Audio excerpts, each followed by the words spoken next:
apa kabar? Alhamdulillah luar biasa. Ya. Apa kabar? Alhamdulillah luar biasa. Kita beri salam cinta dulu ya. Ya. Ayo. Salam cinta. Cinta kecil. Cinta sedang. Cinta besar. Cinta kamu. Ya. Oke. Salam cinta. Cinta kecil, cinta sedang, cinta besar, cinta kamu.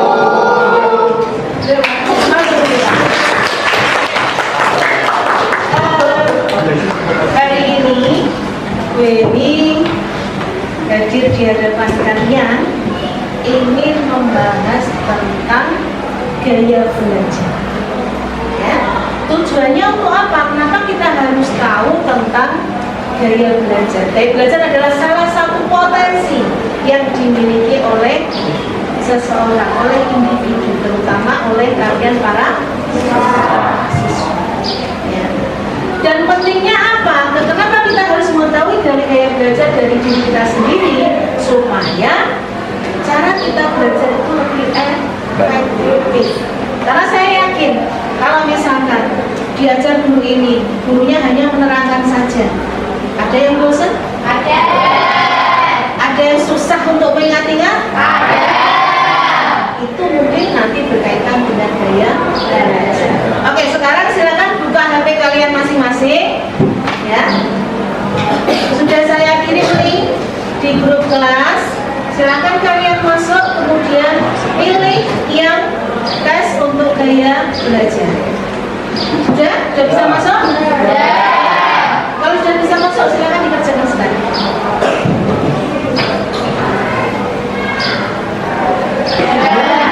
Sudah dituliskan di kertas? Sudah? Iya, Bu. Oke, kalau sudah, sekarang minta tolong yang depannya diperhatikan ya. Misal, kalau kinestetik visual, berarti nanti kamu malut yang depannya, karena nanti akan kita golongkan menjadi 3 kelompok besar. Yang satu visual, yang kedua auditory, dan yang ketiga kinestetik. Berarti ketika saya nanti istilahnya membagi kelas ini menjadi 3 kelompok, kamu ikut yang tulisan di depannya. Yang depan, jelas? Ada yang auditory kinestetik? Ada. Berarti nanti ikut apa? Auditory. Kalau kinestetik visual? Ya? Gimana? Kenapa? Ya? Tulisannya apa? Kinestetik visual. Berarti ikutnya visual. Kalau visual aja berarti kan ikutnya kelompok visual. Oke, sekarang silakan berdiri sambil membawa pulpen dan kertasnya masing-masing. Silakan berdiri, kemudian silakan membentuk kelompok sini. Apa?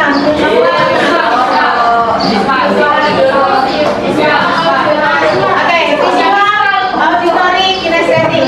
Ya. Oke, silakan berkelompok.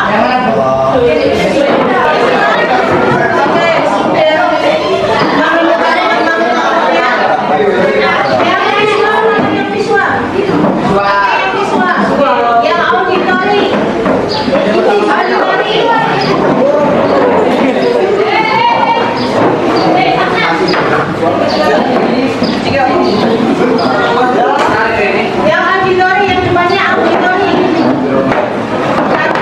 Kenapa kok ada garis miringnya itu? Karena sebenarnya dari masing-masing kita itu punya kecenderungan yang tidaknya satu.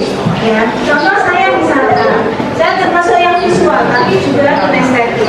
Saya termasuk visual, ya. Tetapi lebih banyak itu yang pengaruhnya lebih besar. Gitu ya. Untuk yang auditori berapa besar ya? Oke, sekarang saya minta dari yang kinestetik, salah satu mungkin bisa memberikan gambaran yang untuk seperti dari belajar yang hasil dari yang sudah kalian kerjakan.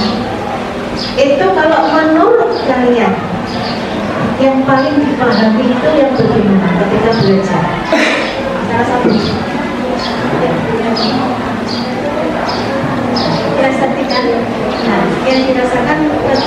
kamu belajar yang paling uji, belajar yang betul-betul apa yang ada,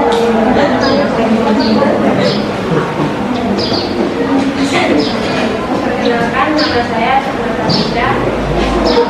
Di sini saya akan memberikan contoh yang sudah saya alami dalam proses belajar yang menurut saya sangat efektif. Kalau saya tuh dengan cara mendengarkan, kemudian melihat poin-poin yang ada pada kalimat dan memperagakan dengan gerakan tubuh. Itu menurut saya sangat efektif karena mudah diingat atau tertanam di kepala. Itu saja yang bisa saya berikan. Terima kasih. Oke, terima kasih Mbak Sukma. Jadi kalau menurut Mbak Sukma tadi, sesuatu akan lebih mudah dipahami ketika dia memperagakan, gitu ya. Akan lebih menempel diingatan ketika dia memperagakan. Oke, sekarang saya minta pendapat dari yang auditori.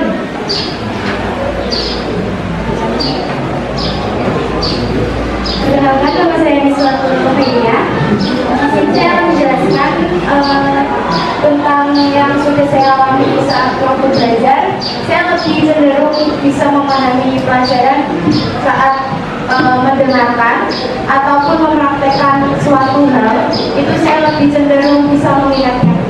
Jadinya kalau saya mendengar guru menerangkan, itu saya lebih cenderung masuk daripada guru yang menulis atau menerangkan di papan tulis kayak gitu. Terima kasih.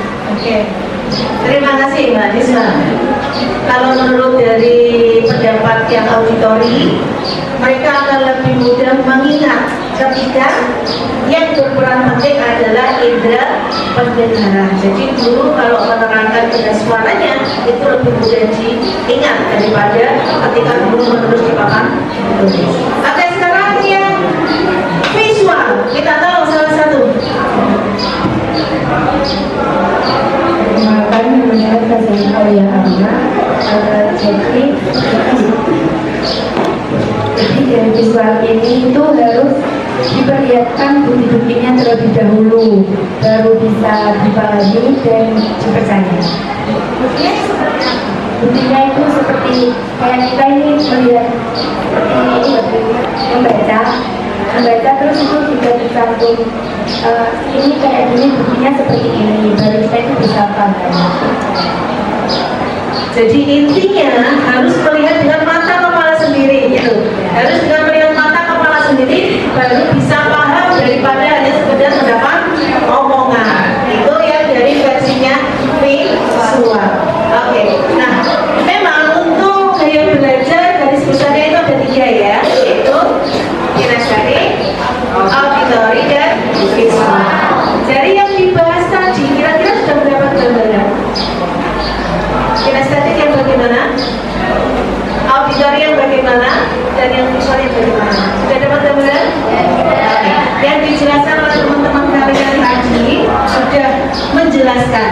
Kalau memang untuk yang visual itu yang memegang peranan penting.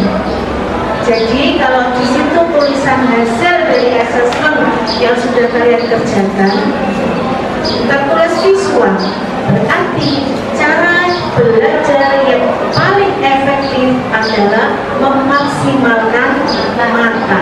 Contohnya membaca, melihat video, ya sama visual, entah itu video, entah itu buku bergambar, ya seperti itu. Terus kemudian untuk yang auditori, memaksimalkan pendengaran. Bisa jadi ketika belajar dengan menggunakan musik, dengan rangsangan telingamu, ya kalian akan mudah untuk memasukkan informasi ke dalam otak, ya. Untuk yang kinestetik berarti memperagakan. Jadi setelah dibaca dia akan lebih paham ketika memperagakan. Contoh, misalkan ada praktek kimia. Elektronika sudah? Maaf saya lupa.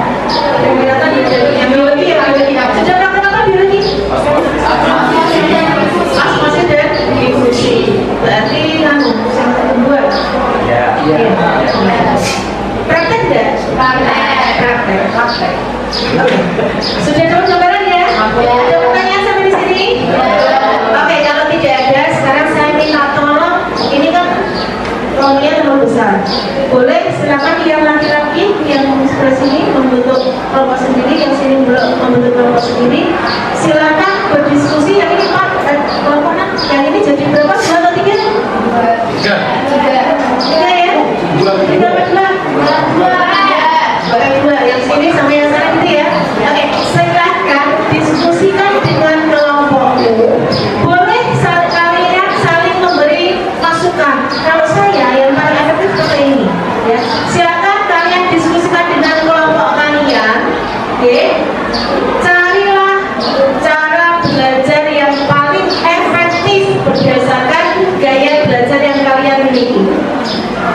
karya.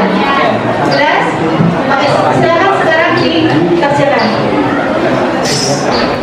Oke, untuk hasilnya, untuk yang diskusi kelompok sudah menghasilkan semua? Ada berapa strategi yang bisa didapatkan dari kelompok visual ya? Visual. Ada strategi? Bacakan ulang, membaca kembali, membuat catatan, dan menonton video pembelajaran. Oke. Terus untuk yang auditori, ya? Mempraktekannya, latihan soal Mencoba latihan soal. Terus yang kinestesi, mencari poin apa? Terus mempraktekannya,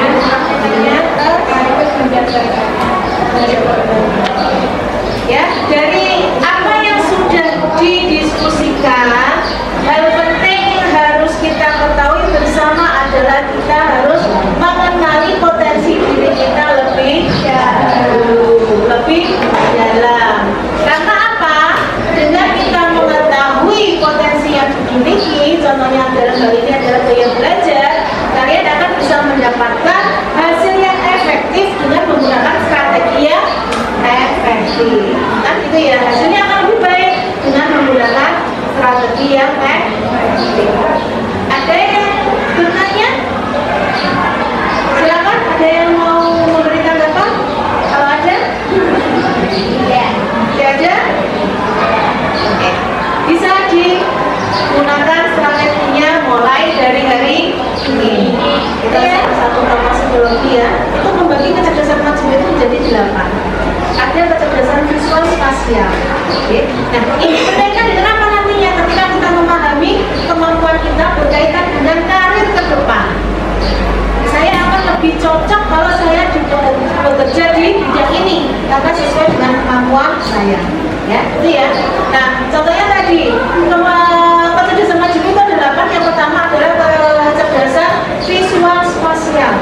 Terus ada lagi kecerdasan linguistik. Linguistik apa? Bahasa. Yang mungkin jadi jurnalistik apa kemampuannya disebut bagus. Terus ada lagi kecerdasan interpersonal.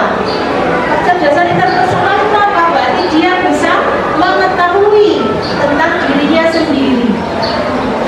Dia bisa mengelola emosinya sendiri dengan baik. Sekarang kalau kecerdasan intrapersonal,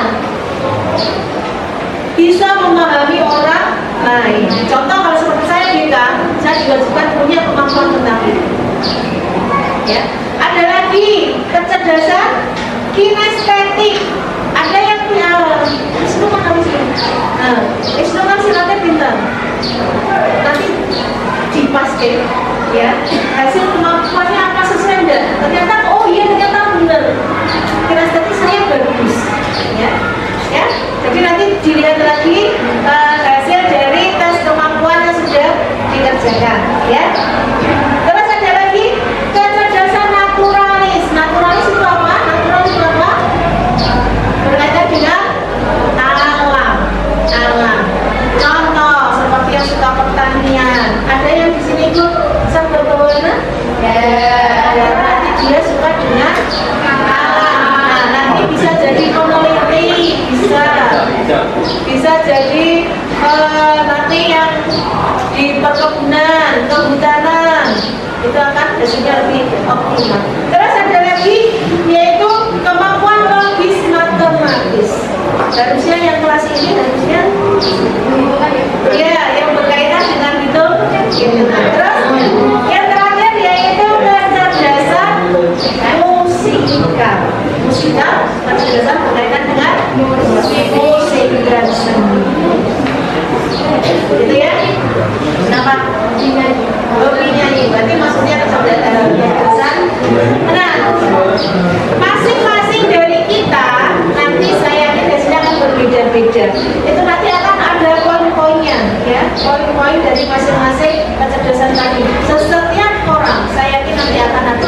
bekerja. Ya, saya yakin.